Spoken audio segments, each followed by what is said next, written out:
something, when you're young, you're just not used to, having bad things happen to you. And, watching the love of your life, get sick, and your ultimate goal, or my job at that time as her husband, was to, make sure that she's going to be okay. I met my wife, Michelle, in high school at the age of 16 years old. My favorite thing about Michelle was her smile.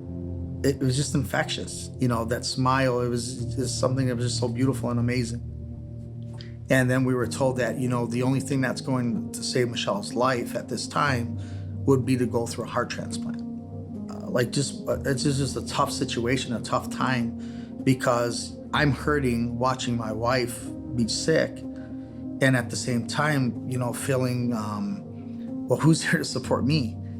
I did some things that I'm not very proud of. I was drinking, hanging out with a lot of friends that probably weren't good role models and stuff like that, or good acquaintances, but it was just, I guess, my way of kind of coping with what was going on. So in a sense, I guess maybe I was kind of running from reality in a sense. And this was my way of, kind of drowning, what was going on. And I wasn't on a good path, and it easily could have spiraled and went way south, and it didn't.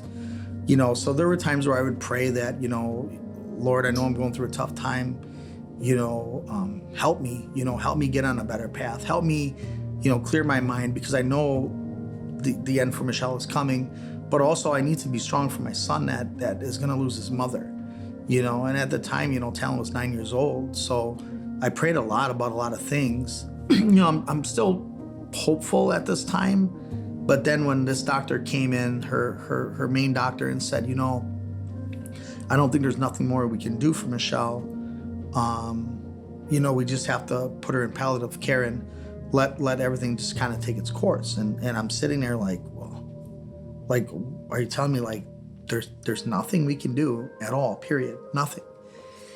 And he pretty much said nothing. And, it kind of hurts, because we sat there and we both cried, and I felt helpless.